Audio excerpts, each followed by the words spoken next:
aquí también habría que irse a los orígenes para entender lo que está pasando y no fijarnos en el día a día, ¿sí?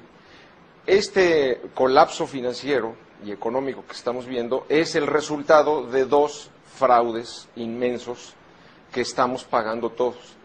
El primer fraude acontece en 1913, ¿sí? El 22 de diciembre de 1913, cuando en Estados Unidos un pequeño grupo de banqueros sionistas, ¿sí?, de la banca israelí anglosajona, le quitan al Congreso estadounidense la facultad de emitir los dólares, de emitir el dinero, y se la adjudican a ellos, con la creación de la Reserva Federal, ¿sí?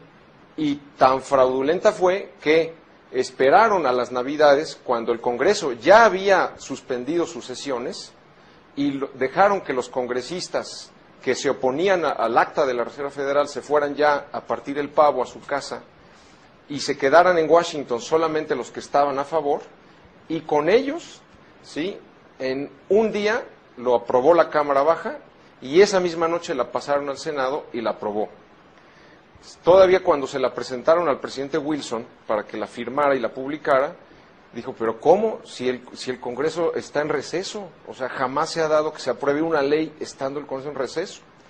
Y entonces llamaron a el banquero sionista, nuevamente, que había sido el mayor financiero de su campaña, se presentó en su oficina y le dijo, tú firmas esto.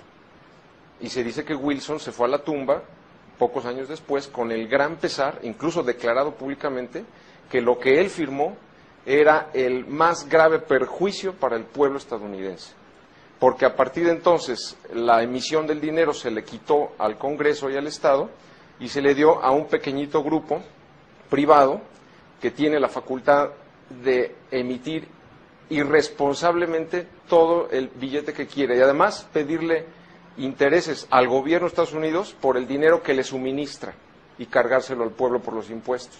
El segundo gran fraude sucede el 15 de mayo de 1971. ¿Por qué?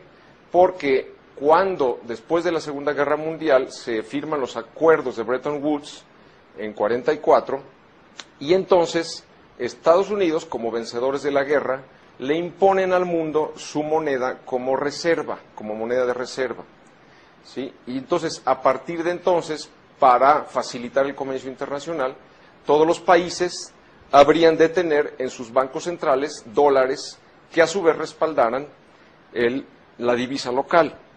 Ahora bien, el acuerdo de Bretton Woods establece que los dólares estarían respaldados por oro, a una razón de $35 la onza. Entonces, cualquier país, en cualquier momento, podía a Estados Unidos devolverle sus papelitos verdes, ¿sí?, y por cada 35 de esos papelitos decirle, dame una onza de oro. Y así funcionó de 44 a 71. Ese era realmente un sistema internacional con la limitante que daba el oro, y era un sistema sano. Ahora bien, ¿qué sucede? Que a finales de los 60 los Estados Unidos empiezan a emitir mucho más dinero, dólares, de los que tiene realmente soportados en oro, ¿sí?, para financiar sus gastos bélicos, y entonces el mundo empezó a extraer el oro. Pensemos que cuando termina Bretton Woods, Estados Unidos tiene cerca de 20,000 toneladas de oro. Para el final de los 60 tiene solamente 8,000 toneladas. Tenemos una economía ficción. Entonces, en ese momento, el presidente Nixon, en vez de haber hecho lo que debió haber hecho, es decir, que era devaluar el dólar, simplemente dijo, yo no respeto más los acuerdos de Bretton Woods, yo ya no respaldo mi moneda, háganle como quieran. Y a partir de entonces, el mundo está inundado de papeles y papeles de dólares que no tiene absolutamente sustento, es decir, los papeles o los dígitos de computadora en los saldos bancarios son nada, son eso, dígitos de computadora, nada más. Es decir, no, entonces por eso, si nosotros vemos la explosión que se llama la explosión de dólares en los bancos centrales, digamos, si de 44 a 71 hay una correlación exacta de dólares a oro, ¿sí? Mientras que de 71 al 2009, donde estamos, el oro en las bancas centrales ha crecido el 10% y ahora menos porque lo están vendiendo, y sin embargo la curva de dólares es realmente que estamos ya llegando, se calcula, a los 8 o 9 trillones, o sea, millones de dólares que está circulando, que no son nada. Ese es realmente el origen del problema de lo que está pasando.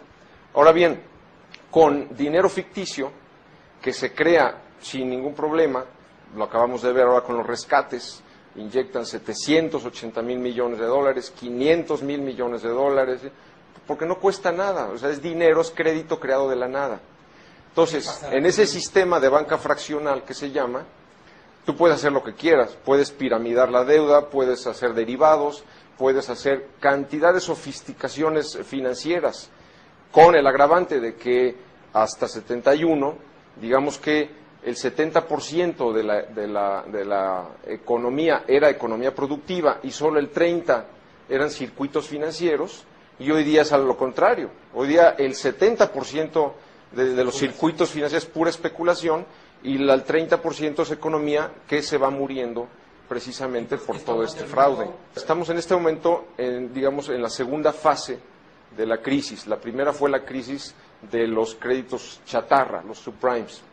Después se derivó ahí a la crisis del crédito como tal, es decir, de los mercados de dinero, y con la consecuente caída de las bolsas, todo lo que vimos, ¿sí? Viene ahora la quiebra, la explosión de la burbuja de las tarjetas de crédito, que también los mayores bancos de Estados Unidos, sus 60, 70, 80% proviene de las tarjetas de crédito, y viene después la tercera fase, que es todavía peor, que es el colapso de los bonos del Tesoro. En este momento, ¿qué ha pasado? Que cuando se vino toda esta volatilidad en los mercados, pues los capitales corrieron a los bonos del Tesoro, por un lado, a asegurarse, ¿sí? Y por otro lado, porque muchas de las deudas se estaban desapalancando, eran en dólares, las deudas internacionales. Entonces el dólar subió un poco, pero ¿qué sucedió? Que se infló tanto ahora esa burbuja de los bonos del Tesoro, que ahora ya nadie la quiere. Y se dio ya a finales del 2008, por ejemplo, que el bono del Tesoro emite bonos con 2% negativo, cosa que nunca se había dado. Es decir, ¿qué quiere decir? Y la gente los está comprando. Quiere decir, prefiero que el gobierno de Estados Unidos me garantice que solo voy a perder, ya no ganar, solo perder el 2%, a meterme a la bolsa y perder el 30, 40, 50% como ha sucedido. Ahora bien, eso ha hecho que el déficit de los Estados Unidos crezca de una manera pavorosa. Solamente para el presupuesto actual, que va de septiembre de 2008 a septiembre de 2009, se presupuestaron 2 trillones de dólares de déficit. Entonces, cuando venga el colapso de los bonos del Tesoro, de esta burbuja, vendrá lo que sigue después. Es decir, que los acreedores internacionales le van a, sobre todo India, China, Japón, le van a decir a Estados Unidos: yo ya no te suscribo tu deuda. O sea, además de que estoy perdiendo, estoy yo soportando tu déficit y tu colapso financiero, yo ya no suscribo. Entonces, viene ahí la retirada de la deuda estadounidense, Estados Unidos declarándose en deuda, ¿sí? Y el dólar colapsándose a niveles que ni nos imaginamos. Algunos hablan hasta del 90%.